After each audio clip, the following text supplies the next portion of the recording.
Bonsoir madame. Vous êtes le premier adjoint au maire de Saint-Martin-Vésubie. Quand on voit les appels successifs à la vigilance orage, pluie et inondation, on ne peut s'empêcher de penser aux vallées de l'arrière-pays. Est-ce que la météo de ces derniers jours a causé des dégâts? L'alerte orange que nous avons eue hier a été une alerte entre guillemets à peu près normale pour nous. Nous avons eu aucun dégât sur Saint-Martin-Vésubie dans la journée de samedi et de dimanche. 4 ans après le passage de la tempête Alex, est-ce que ce traumatisme est toujours présent? Alors le traumatisme est toujours présent et il est toujours présent chez les gens. À partir du moment où, la météo annonce de fortes pluies, eh bien, les gens sont inquiets et ça, c'est légitime. Et en ce qui nous concerne, nous, élus, bien sûr, on est sur le qui-vive et donc on regarde avec une attention toute particulière le déroulement de l'épisode pluvieux orageux. Est-ce qu'aujourd'hui, il y a encore des habitations qui sont difficiles d'accès suite au passage de la tempête Alex en octobre 2020? On a malheureusement le hameau du Villard, qui est encore isolé, avec 8 maisons inaccessibles en voiture, hein, les gens n'y vont qu'à pied. Autrement, tout le reste a repris une vie tout à fait normale. Justement, où en est votre commune dans sa reconstruction? Dans la reconstruction, on commence à voir un petit peu les balbutiements de la reconstruction et les balbutiements de choses qui sont bien faites, notamment à l'entrée du village. C'est long, c'est très long, mais la tempête Alex a fait des dégâts énormes, du Boréon jusqu'à l'entrée du village et de la Madone jusqu'à l'entrée du village. Donc, c'est des travaux qui sont conséquents. Là, ce qui est en train de se faire à l'entrée du village nous permet un petit peu de voir l'avenir de façon bien meilleure.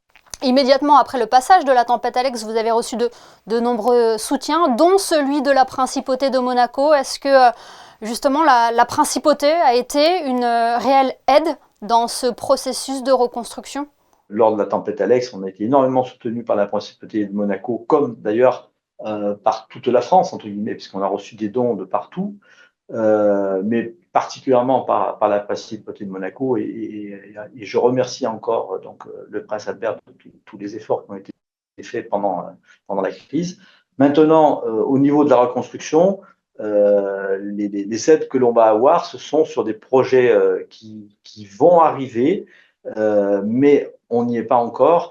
Et notamment, par exemple, pour la reconstruction du stade, pour la reconstruction du musée, pour la reconstruction. Donc, on en a en phase d'études, on en a en phase de permis de construire, et on verra vraiment cette reconstruction que dans les 2 ans à venir. Voilà, parce qu'une convention a été signée en 2021 avec la Fondation du patrimoine pour financer 30 projets de sauvegarde. Cela sera l'objet de la réunion qui se tient demain à Nice. Outre le patrimoine écologique et touristique, entre guillemets, et notamment écologique avec notre commune qui est appelée la Suisse niçoise, on a un patrimoine architectural et un patrimoine de mémoire important, donc avec notre musée des traditions, notre église et nos chapelles, nos différentes chapelles, et on a des travaux à faire dans tous les domaines.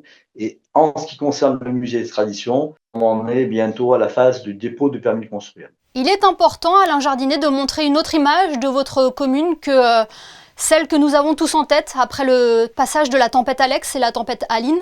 Ce sont le Boréon et la Madone, puis après la Vésubie à leur confluence, qui ont été vraiment touchés. Mais dès qu'on est légèrement au-dessus, c'est-à-dire dès qu'on s'élève un petit peu au-dessus, 30-40 mètres au-dessus des grosses tranchées qui ont été faites par la tempête Alex et la tempête Aline, eh bien, on a toujours la beauté de notre village, la beauté de nos paysages, et notamment quand on est sur le secteur Madone, sur le secteur Trécoupas, sur le secteur bien connu par les montagnards, la Coucourde, et de l'autre côté, sur le côté de la Madone. Sur le côté du Boréon, rien n'a bougé et notre paysage est toujours aussi beau et aussi varié. Oui, nous invitons nos téléspectateurs à aller découvrir ces beaux paysages de Saint-Martin-Vésubie. Merci beaucoup, Alain Jardinet, d'avoir été notre invité ce soir. C'est très bien. Merci.